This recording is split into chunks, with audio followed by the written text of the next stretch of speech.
श्री तो दक्षिण अफ्रीका ने भारत को तीसरा वनडे मुकाबला जीतने के लिए 271 रनों का लक्ष्य दिया है। आपको बता दें कि दक्षिण अफ्रीका ने पहले बल्लेबाजी करते हुए 47.5 ओवर में अपने सभी विकेट खोकर 270 रन बनाए हैं। डिकॉक की जो पारी है वो अफ्रीकी दृष्टिकोण से काफी महत्वपूर्ण रही और उनकी पारी की बदौलत ही 270 रनों के स्कोर तक अफ्रीकी टीम पहुंच पाई और अंत में भारतीय गेंदबाजों ने भी अच्छी गेंदबाजी की और जो स्कोर एक वक्त 300 के पार जाता हुआ दिखाई दे रहा था उसको 300 के अंदर मिनिमाइज किया भारतीय बॉलर्स ने। तो अच्छी गेंदबाजी नफीतुली आखिर के कुछ ओवर्स में हुई है। हमारे साथ हमारे क्रिकेट एक्सपर्ट राकेश रंजन जी भी स्टूडियो में हैं। रंजन जी, 271 रनों का टारगेट है टीम इंडिया के लिए और 2-1 से फिर सीरीज टीम इंडिया जीत जाएगी। अब क्या स्ट्रैटेजी होगी, क्योंकि दूसरी पारी जब शुरू होगी तो ड्यू फैक्टर कितना दिखेगा, क्या संभावनाएं नजर आ रही हैं और ये टारगेट कैसा है? देखिए, टारगेट ऐसा है कि अगर ड्यू फैक्टर आ गया तो भारतीय टीम को कोई परेशानी नहीं होनी चाहिए। जो महत्वपूर्ण चीज़ है वो ये है कि जब अभी भारतीय पारी की शुरुआत होगी तो शुरू के 15 ओवर टीम इंडिया कैसा खेलती है। देखिए, इन 15 ओवरों में अगर रन कम आए और विकेट बचे रह जाएं और ये एक्सपेक्टेड है कि ड्यू आएगा, अब अगर उसके बाद ड्यू आ गया तो फिर आप आराम से ये रन बना लेंगे और फिर सीरीज भी आपके नाम हो जाएगी। अब देखिए, आप देखते हैं कि दक्षिण अफ्रीका इस सीरीज में पहली बार बल्लेबाजी कर रही थी और वो टीम 270 रन ही जुटा सकी, जबकि भारत ने जब इससे पहले दोनों बार बल्लेबाजी की तो 350 के आसपास का स्कोर रहा, एक बार 1 रन कम, एक बार 8 रन ज्यादा। तो ये एक चीज जो है वो दिखती है। और अभी जो वेदर में मैच हो रहा है इसमें ड्राई बॉल के साथ बॉलिंग करना एक लग्जरी है। कुलदीप यादव ने भी ये बातें कही कि आपको अवसर नहीं मिलता। भारत के गेंदबाजों की आलोचना बहुत हो रही थी, ये बात मैंने पहले भी कहा था जब मैच शुरू होने से पहले जो प्रोग्राम मैंने किया था कि आलोचनाएं बहुत हो रही हैं सोशल मीडिया पर, लेकिन आपको देखना होगा कि जब आप गीली गेंद से गेंदबाजी करते हैं तो उसको ग्रिप करना बहुत मुश्किल होता है और जब आप ड्राई बॉल से करते हैं तो एक अलग ही एस्पेक्ट निकल कर आता है। पिच में गेंद ब्रेक कर रहा था, ये साफ साफ जो है चीजें दिख रही थी। तो जब गेंद ग्रिप हो और आपके पास स्पिनर्स क्वालिटी के हों जो कि पेस में वेरिएशन कर सकें तो फिर आपको इस तरह के परिणाम देखने को मिलते हैं जो अभी आपने दक्षिण अफ्रीका की पारी में देखे। देखिए, दक्षिण अफ्रीका की पारी को आप 2 भाग में बांटकर देख सकते हैं। एक वो एरा है जब तक क्विंटन डिकॉक खेल रहे थे और एक उनके बाद। इनफैक्ट बावुमा के लिए भी ये अच्छी बल्लेबाजी के अनुकूल रही और उन्होंने भी जो है एक शानदार बल्लेबाजी की। हालांकि अर्धशतक लगाने से वो 2 रनों से चूक गए, लेकिन क्विंटन डिकॉक ने शतक लगाया और जबरदस्त शतक लगाया। सिर्फ 89 गेंदों पर 106 रन उन्होंने बनाए, 8 चौके और 6 छक्के उन्होंने जमाए।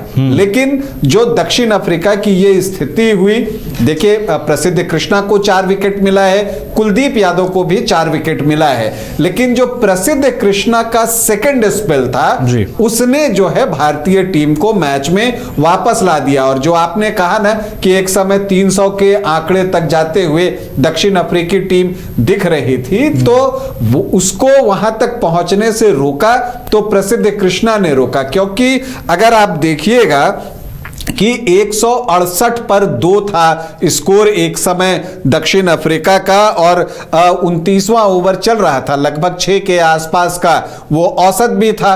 तो यहां से 300 क्या, वो उस वक्त 330-40 आराम से दिख रहा था। लेकिन उसी एक ओवर में प्रसिद्ध कृष्णा ने पहले ब्रिट्सके को और फिर पिछले मैच के सेंचुरियन मार्करम को आउट किया और मैच यहीं से पलट गया। और वहां जहां स्कोर 168 पर 2 था, टीम 270 पर ऑल आउट होती है, पूरे 50 ओवर भी दक्षिण अफ्रीकी टीम नहीं खेल पाती है, 48वें ओवर में आउट होती है 47.5 ओवर में। तो कहने का मतलब ये कि 102 रनों में 8 विकेट जो है वो दक्षिण अफ्रीका ने गंवाए। तो प्रसिद्ध कृष्णा ने जो अपने दूसरे स्पेल में 3 विकेट लिया, वो आप कह सकते हैं कि अगर भारत ये मैच जीत जाता है तो आप उसको डिसाइडिंग फैक्टर के तौर पर याद करेंगे, क्योंकि आप ये देखिए कि प्रसिद्ध कृष्णा ने पहले 2 ओवर में 27 रन दे दिए थे, फिर उनकी वापसी हुई थी और यह मैच उनके लिए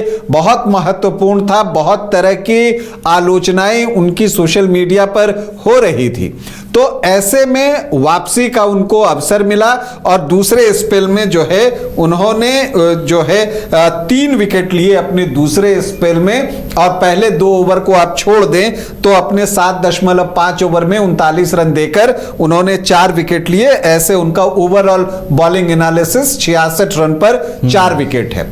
और जब एक बार टॉप ऑर्डर के बैटर निकल गए तब फिर कुलदीप की गेंदों को समझना इस तरह के विकेट पर जहां की आपको ब्रेक मिल रहा हो और गेंद स्पिन कर रही हो, तो फिर जो नीचे टेलेंडर्स हैं उनको समझना बहुत मुश्किल है। एग्जैक्टली वही हुआ और कुलदीप ने इस पिच पर गेंदबाजी का पूरा आनंद उठाया। उन्होंने 10 ओवर में 41 रन देकर 4 विकेट लिए, लेकिन जडेजा का वो विकेट भी बहुत महत्वपूर्ण था जो उन्होंने कप्तान बाबूमा का लिया और उनको विराट कोहली ने कैच किया। तो अब 270 का स्कोर है, 271 लक्ष्य है। अब किन चीजों का हमें इंतजार है? इंतजार है कि रोको के बल्ले से कितने रन आते हैं, क्या कोहली हैट्रिक लगाएंगे, मतलब शतकों की हैट्रिक की बात है, या फिर जो है एक चीज जो देखने की है कि दक्षिण अफ्रीका क्या टेस्ट सीरीज के बाद वनडे मैचों की सीरीज को भी जीतकर अपना डबल पूरा करेगा। अगर ऐसा होगा तो एक लंबे अरसे के बाद होगा, या फिर भारतीय टीम जो है वो दक्षिण अफ्रीका को आसानी से पराजित करके सीरीज पर 2-1 से कब्जा जमाने जा रही है। तो ये 3 चीजें प्रमुखता से लोगों को इसका इंतजार रहेगा। रोको के प्रदर्शन पर सबकी निगाहें होंगी, हालांकि मेरी जो निगाह है वो यशस्वी जायसवाल के प्रदर्शन पर टिकी हुई हैं, जिनका कॉन्फिडेंस पिछले दिनों थोड़ा सा लो मुझे दिखता है। जब मैं उनको ग्राउंड में देखता हूं तो मुझे लगता है कि उनके लिए ये एक बेहद महत्वपूर्ण मैच है। वो किस तरह की बल्लेबाजी करते हैं, तिलक वर्मा टीम में आए हैं, क्या वहां तक मैच जाता है या उससे पहले जो टॉप ऑर्डर के 4-5 बल्लेबाज हैं वो मैच फिनिश कर देते हैं, ये देखना दिलचस्प होगा। लेकिन फिलहाल जब लंच हुआ है और दक्षिण अफ्रीका की टीम 270 पर आउट हुई है, तो मैं यही कह सकता हूं कि अगर ये लक्ष्य मैच शुरू होने से पहले अगर भारत के सामने कहा जाता कि ये लक्ष्य आप लीजिएगा तो वो खुशी खुशी ले लेते। और इसलिए मुझे लगता है कि अभी मैच में भारत का पलड़ा थोड़ा भारी दिख रहा है। चलिए, तो एक एज जो है वो भारतीय टीम के साथ नजर आ रहा है। 270 रनों पर जो अफ्रीकी पारी है वो रुकी है और दूसरी पारी भी शुरू हो गई है। यशस्वी जायसवाल पर निगाहें होंगी क्योंकि अब तक 2 मुकाबलों में वो अपने आप को साबित करने में विफल रहे हैं।